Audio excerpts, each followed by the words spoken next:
Buenas tardes. Bueno, nosotros hemos venido 3 representantes de la asociación y cada uno pues explicará una parte de la misma. Así que va a empezar el compañero Andrés Rebolledo hablando un poco de los orígenes de la Casa de la Memoria, en realidad. Vale.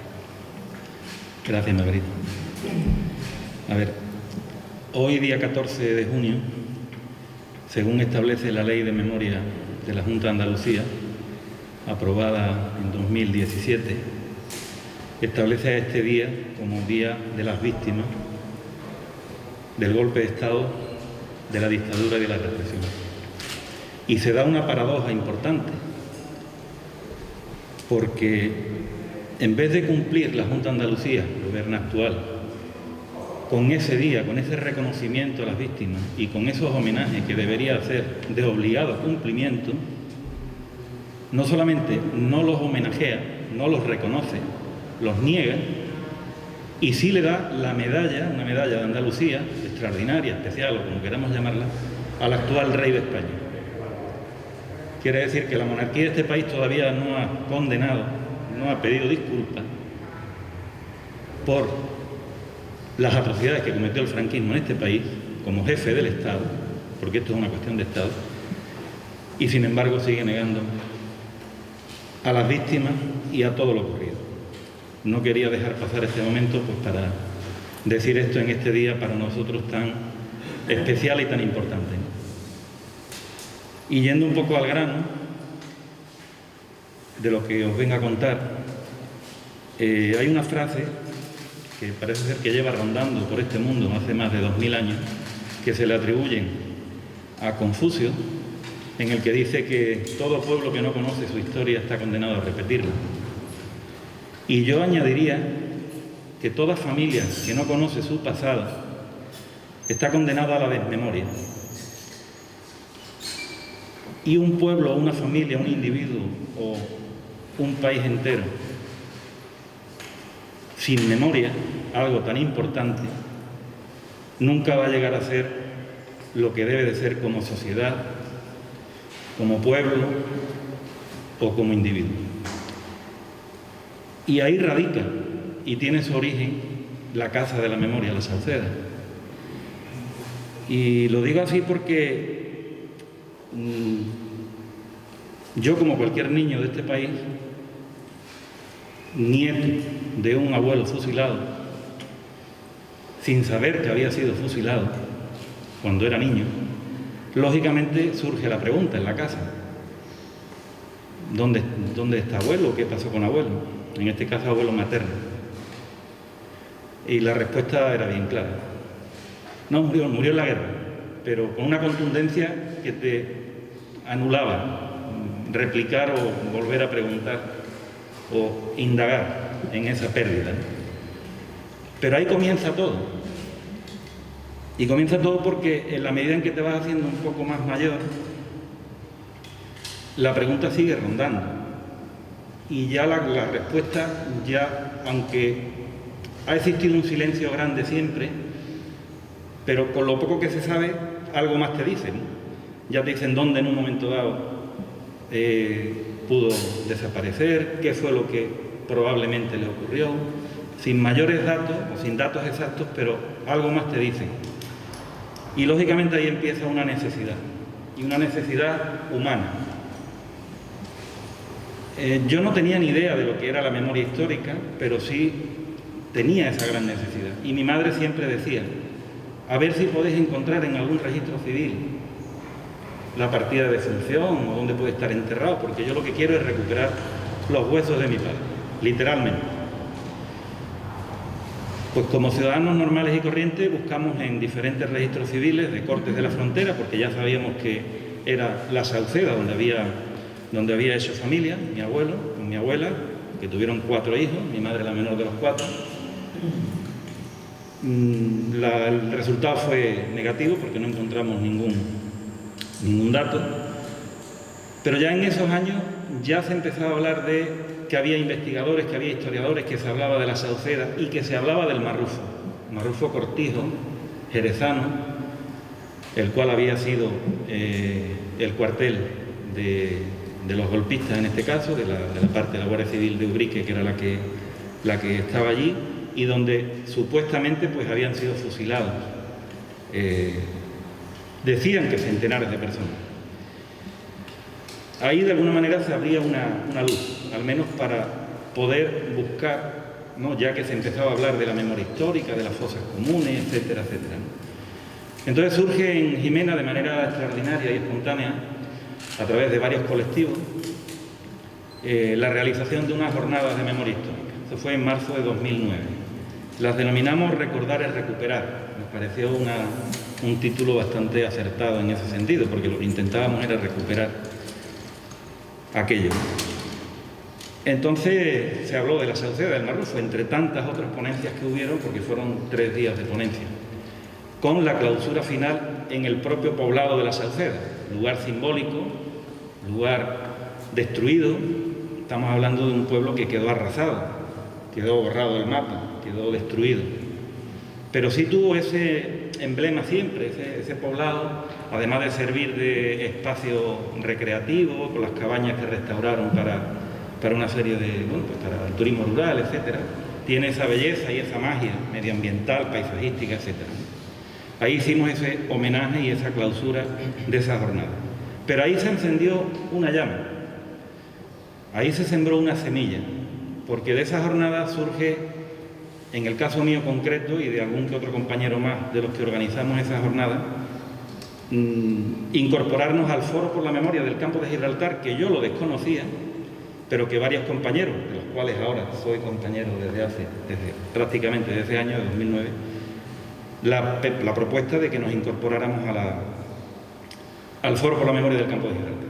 Bien, yo puse una sola condición, de que el primer proyecto que presentáramos al gobierno actual de aquel momento, del gobierno de Zapatero, donde había una ley de memoria, donde había unas partidas, unas convocatorias de ayuda, etcétera, el primer proyecto que presentáramos fuera para la investigación histórica y las catas arqueológicas en el Cortijo del Marrufo. Así se hizo, se presentó el proyecto, se ejecutó en 2011 toda la investigación histórica, con muchísimas reuniones con historiadores e investigadores prácticamente de toda la provincia de Cádiz, que habían estado investigando sobre los acontecimientos tanto de la Sauceda como del Marrufo, y se realizaron las primeras prospecciones y catas arqueológicas ya en el Cortijo, donde algún que otro superviviente de aquel campo de concentración en el Marrufo pues nos dijo dónde estaban las fosas comunes. Había una serie de majanos de piedra donde indicaban el lugar exacto. En concreto, el arqueólogo Jesús Román, que es el que nos ha acompañado durante todo ese tiempo, tenía ya localizadas esas 3 fosas comunes con esos 3 majanos de piedra, y de ahí partimos. Las prospecciones con detectores de metales dieron un resultado extraordinario, porque aquello pitaba como una feria. Es decir, los detectores de metal pitaban en aquel radio de fosas comunes de una manera impresionante. Y lógicamente se localizaron casi un centenar de evidencias balísticas, tanto de arma larga como de arma corta, casquillos y balas. Ya estábamos en el lugar, estábamos en lo cierto. Eso fue en 2011. Agosto de 2011 realizamos las catas arqueológicas. Esas catas arqueológicas dieron un resultado en 2 de las 3 fosas comunes, resultado positivo con 2 cuerpos de cintura hacia arriba en una de las fosas, con cráneos enfrentados, y en otra de extremidades inferiores, también de 2 cuerpos, como digo. Ahí finalizaba ese proyecto, con un resultado extraordinario. Digamos que habíamos dado un paso de gigante, estábamos en el lugar, los testimonios decían la verdad, y podíamos vislumbrar esa recuperación de esos restos que, más allá de que fueran los míos o los de aquel o los del otro, eran cuerpos de víctimas que de alguna manera íbamos a hacer justicia, íbamos a reiterarnos en esa verdad que decíamos y íbamos a recuperar esos restos para darle esa dignidad. El reto que se nos presentaba era la exhumación. Ahí surge un familiar que nos leyó por la prensa de lo que habíamos logrado, Ese familiar colaboró con nosotros económicamente. Estamos hablando de Miguel Rodríguez Domínguez, dueño de Festina, que tenía a su abuelo y su bisabuela desaparecidos también allí en el Marrufo o en la Salceda, y colaboró con nosotros económicamente porque todas las puertas de la administración se cerraron, es decir, ninguna administración asumió la responsabilidad de aquella exhumación tan importante y tan emblemática. En 2012, aceptando el ofrecimiento de este hombre, realizamos con un protocolo exquisito, tanto científicamente como profesionalmente, lo que fue la exhumación. Fueron 4 meses de trabajo. El resultado fue de 28 cuerpos localizados en 7 fosas comunes, que aquellas 3 se convirtieron en 7, algunas individuales y otras colectivas. 7 de estos cuerpos eran mujeres, todos con signos de violencia, maniatados con alambre, arrojados a la fosa literalmente con posturas que se podéis imaginar, y el tiro de gracia. Se ve en las fotografías, se ven los informes y se ve en todo lo que realizamos en ese sentido. Paralelamente a aquello, nos surge la necesidad también de saber dónde íbamos a depositar esos cuerpos, porque no sabíamos si iban a ser 28, iban a ser 50 o iban a ser 100 por los testimonios que teníamos. Al final fueron 28 nada más porque aquella zona es la única que tenía fosas comunes. No sabemos dónde estaban regadas el resto de fosas en aquel cortijo, que al año siguiente hicimos prospecciones y no localizamos nada. Pero el cementerio de la Salceda estaba destruido, estaba en ruinas, estaba abandonado, y nos surge la idea de restaurar este cementerio, que también este hombre que colaboró con nosotros fue el que financió esa restauración. Construimos, aparte de la restauración, construimos el Panteón de la Dignidad, depositamos allí en un homenaje que hicimos en diciembre de 2012 a los 28 cuerpos, y los resultados de ADN que llegaron al año siguiente dieron como resultado de 13 cuerpos identificados. Entre ellos, mi abuelo y el hermano de mi abuelo, la bisabuela y el abuelo Miguel Rodríguez y algunos que otros no. Los demás no fueron identificados porque no había las coincidencias genéticas necesarias como para determinar que sí que eran identificados.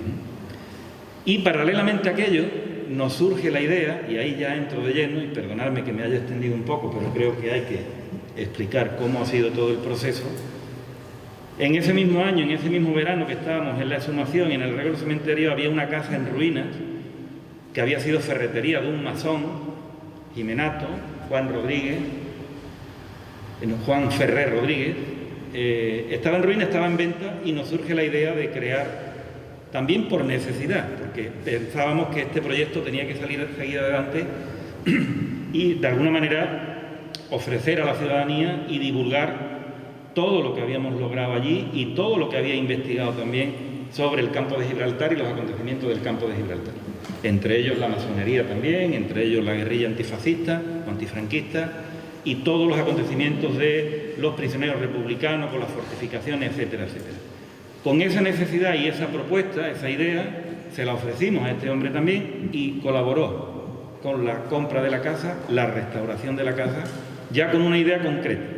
La casa es una casa amplia, en casco histórico, como digo, antigua ferretería, durante la dictadura de este hombre que estuvo encarcelado en la cárcel de Guadalajara 7 años como masón. Bueno, pues la casa, con todas las dependencias que tenía, con más de 400 metros, ya ideamos y propusimos qué íbamos a hacer en cada una de las estancias, en cada una de las habitaciones de esta casa. Pues ya surge el salón central como sala expositiva, más arriba la biblioteca, el salón de actos, la recepción con una pequeña tienda, las oficinas, la sala de archivos, la sala de reuniones, aparte de los patios y terrazas que tiene. Quien ha conocido la casa, pues más o menos se hará una idea de lo que estoy explicando. La casa tardó 4 años en diferentes fases de restauración en rehabilitarse. Mientras tanto, el foro y la asociación de familiares, que fuimos los que estuvimos en este proyecto, seguimos trabajando durante todo ese tiempo, pero en esas diferentes fases pues se fue trabajando, restaurando y poniendo en valor y sobre todo poniendo en conocimiento de colectivos, ciudadanía y administración de lo que queríamos hacer con esa casa. Finalmente se terminó de restaurar, en noviembre de 2016 se inauguró de manera multitudinaria, con apoyo de algún que otro ayuntamiento, de la Diputación de Cádiz, del Gobierno de Gibraltar, que todo hay que decirlo, que también se apostó por esta línea de trabajo. Y, en definitiva, ahí empieza lo que es la andadura de esta Casa de la Memoria.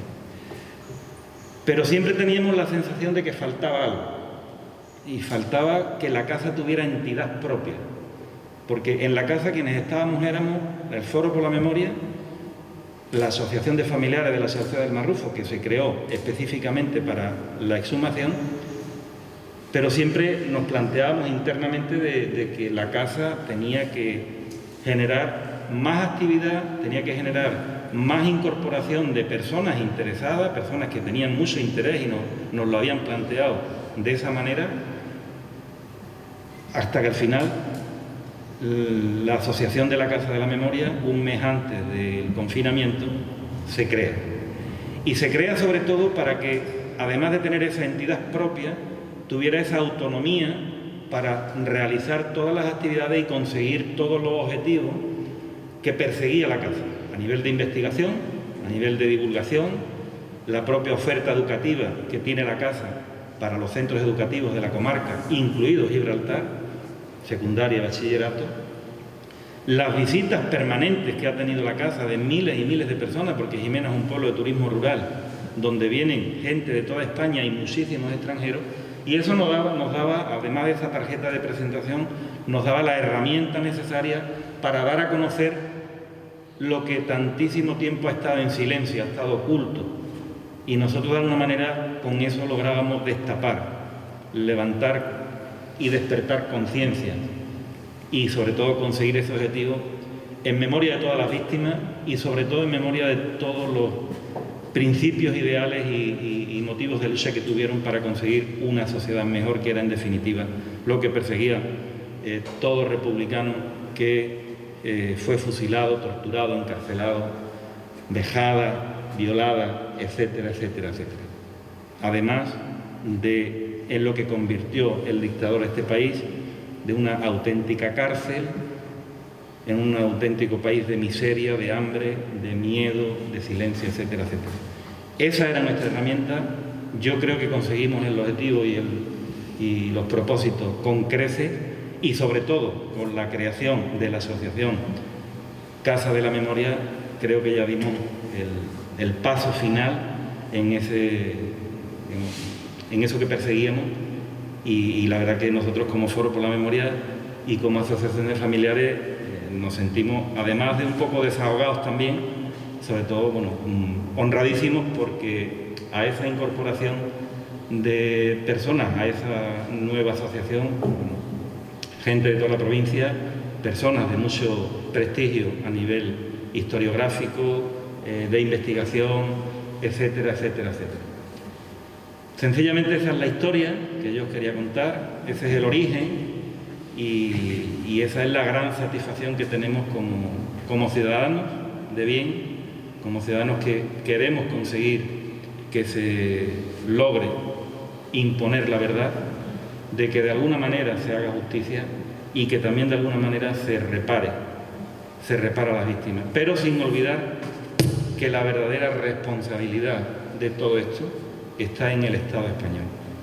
El Estado tiene una responsabilidad absoluta de hacer justicia, de, sobre todo, recuperar las decenas de miles de fusilados que hay en fosas comunes, en cementerios y cunetas, de eliminar toda simbología franquista que haya en calles y plazas que todavía pululan por todo el país, de anular las condenas de personas que todavía siguen vigentes esas condenas en los archivos y en los ministerios, abrir los archivos, como digo, y tantos otros pendientes, que mientras que el Estado español no asuma esa responsabilidad, esta sociedad, este país no será lo que tiene que ser.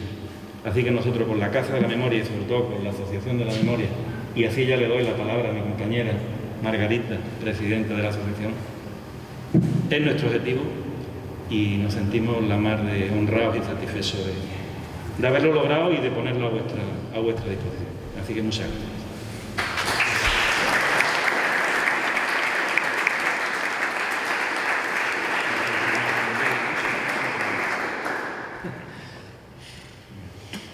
Bien. Las críticas públicamente. No, tenemos después la presentación del libro. Vale.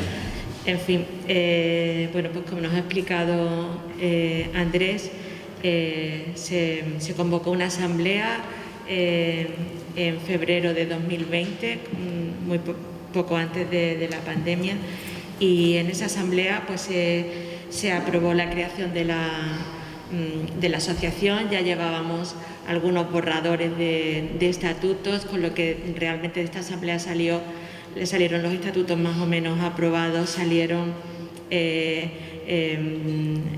la junta directiva elegida, salió el comité científico, es decir, que de alguna manera prácticamente allí se aprobó todo lo que podía aprobarse en la asamblea, y ya iniciamos los trámites administrativos, todas las gestiones con las distintas administraciones para formalizar su inclusión en el registro de asociaciones. Un proceso que nos ha supuesto un periodo muy largo, porque como ya ha dicho Andrés también, nos cogió la pandemia y entonces todo se ha ido retrasando bastante. Allí salió la primera junta directiva, que es la que está ahora mismo en funcionamiento, y la junta directiva ahora hablaremos un poquito de ella, y allí salió también el primer comité científico. Después Jesús nos abundará un poquito en el porqué y las funciones de este comité científico, y se aprobaron, como digo, los estatutos en los que se recoge los objetivos de la asociación. Y como también ha explicado Andrés, fundamentalmente se trata de gestionar y de promover todo lo que es el proyecto de la Casa de la Memoria. Es decir, el foro y AFRESAMA habían arrancado el camino, ahora digamos que había que gestionar fundamentalmente y colaborar en todo lo que eran las actividades y las ideas que existían en ese proyecto, de fomentar el conocimiento de nuestro pasado más reciente, ¿no? Por otro lado, la asociación también se encarga de promover el estudio, la investigación, el conocimiento de todos los contenidos que están incluidos dentro de la memoria histórica y dentro de todos los periodos históricos de la España más reciente, después de la Segunda República prácticamente hasta la Transición. De alguna manera fomentar ese conocimiento a través de la investigación y del estudio. Digamos que una vez que se tienen conocimientos de las fosas que había, de los fusilados que hubo, etcétera, etcétera, ahora de lo que se trataba fundamentalmente, así como lo veíamos nosotros, se trataba fundamentalmente de ponerse manos a la obra y de encontrar documentación y de realizar trabajos que argumentaran todos los contenidos de la memoria histórica, ¿no? Por tanto, recuperar valores que se habían quedado perdidos por el franquismo, valores que estaban ahí ocultos y pues porque habían sido objeto de represión importante, y de difundirlos para que los conozca la sociedad andaluza y la sociedad española. Ahí, por ejemplo, tenemos un libro que está todavía sin presentar, pero que es el libro de una investigadora, de Beatriz Díaz Martínez, sobre un caso en la línea, concretamente el sumario 301, contra 13 mujeres que fueron represaliadas. Entonces, bueno, esta es un poco también la línea, no solamente, o sea, la línea de trabajo, no solamente la investigación, sino también la difusión. La difusión, incluso llegando a los centros escolares. Ya saben que una de las asignaturas pendientes que tenemos, nunca mejor dicho, es la inclusión de los contenidos de la memoria histórica en los libros de texto. Los libros de texto pasan sobre puntillas sobre muchísimos aspectos que siguen estando de alguna manera, siguen siendo incómodos, ¿no? para verlos, ¿no? Y ya saben, la transición significó pues esa losa de aquí no ha pasado nada. Entonces, bueno, pues de alguna manera nosotros lo que queremos es que los estudiantes, sobre todo los estudiantes de bachillerato, los estudiantes universitarios, puedan acceder a esos contenidos y nosotros facilitar esa divulgación de esos contenidos entre estos colectivos. Luego, en la Casa de la Memoria tenemos una serie de espacios que nos lo ha explicado muy bien Andrés, y en esos espacios se almacena bastante material. Tenemos una biblioteca importante y tenemos un archivo importante también, que además están conectados a las redes andaluzas, es decir, que están reconocidos, están registrados, etcétera.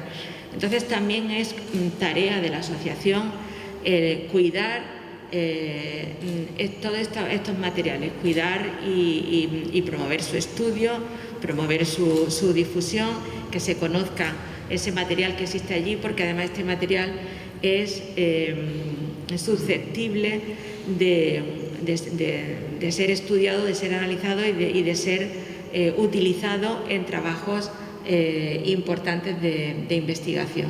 Entonces, bueno, el cuidado de esos materiales también es tarea nuestra, ¿no? Y aquí interviene también un número importante de personas, bueno, todos somos voluntarios, ¿no? De personas y de jóvenes que en verano, sobre todo cuando no están estudiando, se vienen al archivo, se vienen a la biblioteca a trabajar. La biblioteca, como digo, que tiene más de 6.000 ejemplares.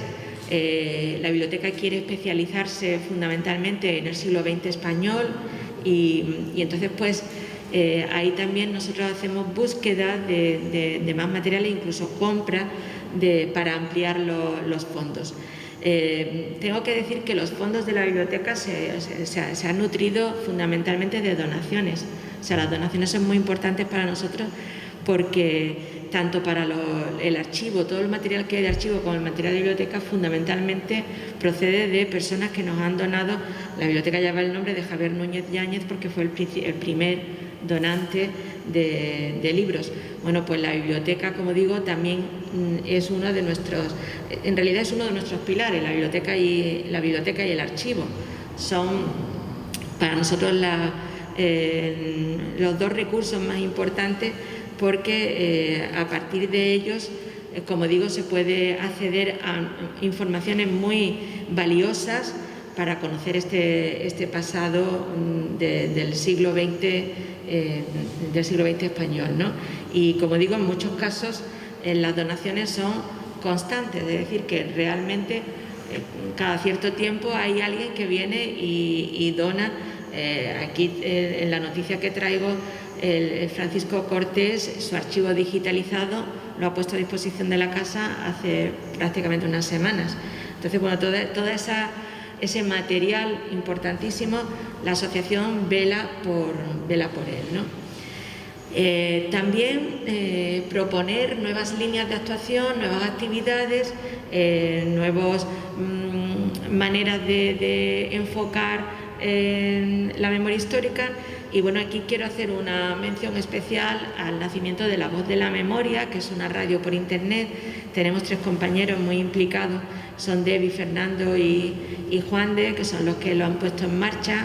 Y a día de hoy La Voz de la Memoria se ha convertido en un instrumento extraordinario para que podamos difundir los contenidos, ¿no? y difundir todas nuestras actividades. Nosotros tenemos una serie de herramientas para hacer llegar a la gente las novedades que se van produciendo, y bueno, una de estas herramientas es La Voz de la Memoria, y la otra pues fundamentalmente nuestra página web. Hacemos presentaciones de libros que tienen que ver con la memoria histórica o que tienen que ver con el conocimiento, el estudio de nuestro del entorno o de los periodos históricos que nos interesan. Las instalaciones, pues lo mismo, ya ha dicho Andrés que tenemos un pequeño museo. Bueno, pues nos ocupamos también de él y lo ponemos a disposición de todos los visitantes que quieran que quieran venir, que son muy numerosos los que vienen a la casa, algunas veces compaginando la visita también con las ruinas de la Sauceda. La biblioteca funciona como una biblioteca pública porque es una biblioteca pública, entonces hacemos préstamos de libros, participamos en eventos relacionados con las bibliotecas, también hacemos algunas adquisiciones, es decir, que la biblioteca está bastante dinámica, y dentro de nuestra página web hay un pequeño espacio para difundir los libros que tenemos. Algunos son libros, tenemos hasta incluso ejemplares únicos, ¿no? Entonces, bueno, pues todo lo que es dinamizar la biblioteca y fomentar esos fondos bibliográficos que tenemos. Igualmente, los fondos documentales del archivo. Tenemos que decir que el trabajo de catalogación es ingente porque tenemos muchísimos fondos, sobre todo los más numerosos son los del escritor y periodista Jesús Infante, y estamos en un proceso de trabajo vertiginoso en la catalogación y en la clasificación y en el dar a conocer estos documentos. Igualmente, lo mismo que tenemos un apartado para la biblioteca en la página web, también tenemos otro que se lo llamamos el documento de la semana, y ahí pues solemos colgar documentos que han aparecido que son especialmente interesantes o que nos llevan a otras historias de interés, ¿no? En la casa ahora hace ya pues es un año y pico que no hacemos presentaciones de libros ni presentaciones de otros materiales, ni hacemos conferencias, pero bueno, eso está en mente y se volverá a ello en el momento en el que se pueda. Esta donación que traemos aquí fue realmente interesante por la persona que nos la hizo, que es José Neto, un sindicalista gibraltareño que luchó mucho por los derechos de los trabajadores cuando los gibraltareños querían equipararse al resto de los británicos. Y bueno, José Neto nos ha hecho una donación extraordinaria tanto de libros como de documentos suyos que son de un interés incalculable para conocer todo el proceso sindicalista en Gibraltar, aparte que tiene una biblioteca extraordinaria de temas del siglo XX, ¿no? Bueno, seguimos también con eso, buscando más libros, materiales que sean de interés, etcétera, etcétera. Es decir, que todo esto es fundamentalmente a lo que nos dedicamos, y estamos también muy interesados en esa difusión de esos contenidos a los que vamos accediendo. Entonces hemos organizado ya, estamos en la segunda fase de unos ciclos de conferencias que se hacen por la radio, por La Voz de la Memoria.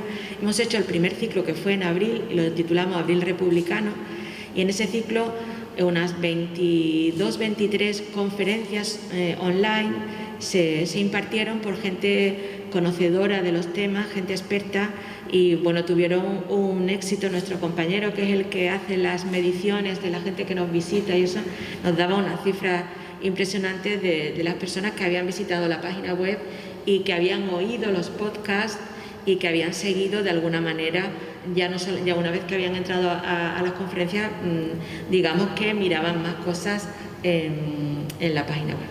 Y bueno, aquí viene ya una lista muy larga de actividades que nosotros hacemos o que tenemos previstas hacer en el momento también en que podamos obviar los problemas que la pandemia nos han ido trayendo, ¿no? Entonces, bueno, la lista es larga, está en nuestros estatutos y bueno, es fácil también de ver. Funcionamos de forma asamblearia, es decir, que es la asamblea la que decide las cuestiones importantes. La asamblea tiene que reunirse al menos una vez al año. En esa asamblea se elige a la Junta Directiva y al Comité Científico. La Junta Directiva, en este tiempo nos hemos estado viendo también a través de reuniones online, y bueno, pues aquí están todas las funciones que tiene la Junta Directiva y que tiene la Asamblea. La Asamblea, como digo, es la que aprueba la gestión, es la que examina y comprueba las cuentas, es la que elige a las personas que forman la Junta, etcétera. Es decir, que la Asamblea es la que tiene las mayores facultades, ¿no? Y la Junta Directiva, bueno, pues ejecutar la mayoría de los acuerdos. Es decir, lo que se acuerda en la Asamblea, pues después es, si habláramos de separación de poderes, la Asamblea sería el poder legislativo y la Junta Directiva sería el poder ejecutivo, ¿no? Y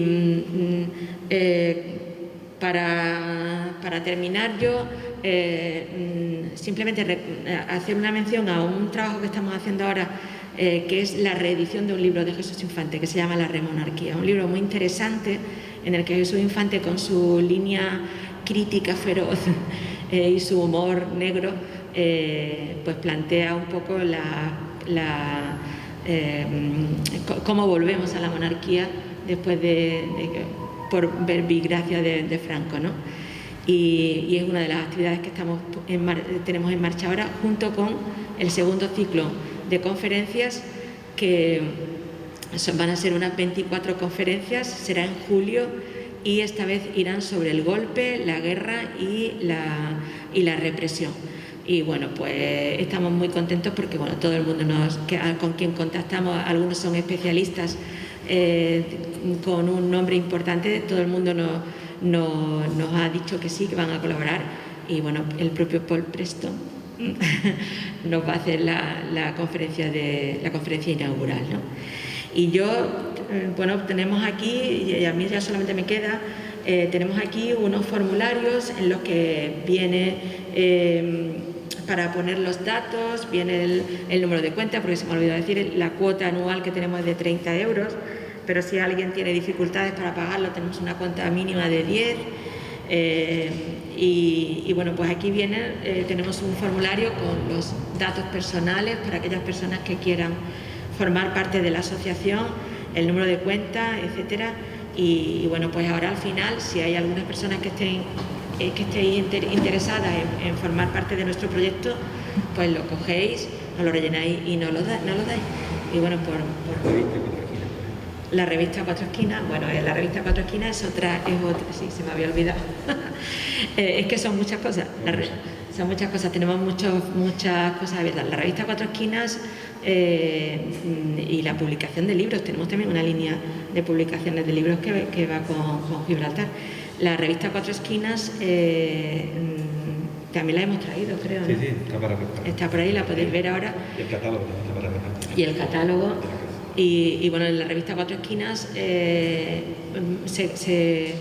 colocan noticias, novedades, y luego también hay una parte importante de investigación, de artículos que son el resultado de los trabajos de algunas personas. Hay muchas personas trabajando sobre este asunto, o sea, cuando ya te metes dentro ya ves la capacidad, el atractivo que tiene para muchas personas investigar sobre la memoria histórica, y bueno, la revista pues es otro vehículo más de difusión y de estar en contacto con todos los colectivos que se dedican a estos mismos contenidos.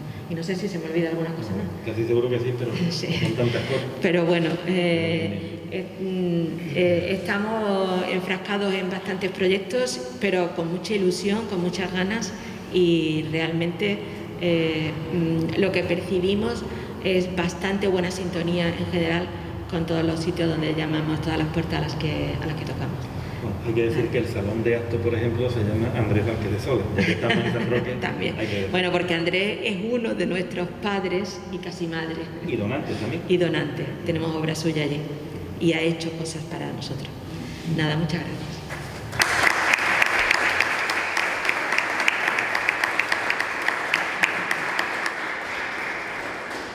Bueno, y ya de manera muy breve, para no cansarles mucho, porque ya han visto que la labor de la asociación es muy amplia, realmente la Casa de la Memoria culmina un proyecto ejemplar iniciado por el Foro para la Memoria y la Asociación de Familiares Represaliados en el Garrufo, y culmina este proceso en la Asociación Casa de la Memoria. Yo les voy a hablar de un órgano peculiar y distintivo que hace diferente a esta asociación de otras que existen en el territorio nacional. Yo provengo del mundo académico y me he incorporado a este proyecto apasionante que han conocido en un órgano que se llama el Comité Científico. El Comité Científico lo que tiene encomendado en los estatutos, y así se decidió en la Asamblea Constitutiva de la asociación, era que velase de manera independiente, objetiva, académica, del rigor del proceso de investigación y que aportara de manera independiente un asesoramiento científico. Para eso yo provengo del mundo académico universitario, pero estoy viendo a Fernando Sigler, que está allí, que es uno de los reputados historiadores en materia de memoria histórica. Está también Margarita García, José Luis Gutiérrez Molina, Antonio Morales Benítez, Fernando Sigler Silvera y Francisco Javier Torres Barranco y yo. Fuimos los elegidos en esa primera asamblea para constituir este comité científico. Yo creo que es una labor apasionante el encargarnos de velar por ese rigor científico que tiene que tener, por ejemplo, los ciclos de conferencias, la redacción de los paneles informativos para que tengan una calidad y unos estándares científicos, las pizarras digitales. Bueno, entre el comité científico se encarga, se nombra una persona como coordinador y pueden tener, según los estatutos, la posible designación de un presidente de honor. Esta figura es realmente interesante, es muy valiosa y yo creo que añade un plus a una tarea de un enorme valor que merece el reconocimiento que inicia la sociedad civil en personas como Andrés Rebolledo y que culminan en este proceso tan, creo que es apasionante y digno de una sociedad que quiere recuperar su dignidad a través de la búsqueda de la verdad, a través del proceso de recuperación de la memoria histórica, a la que invito a unirse a todos ustedes que estén interesados. Muchísimas gracias.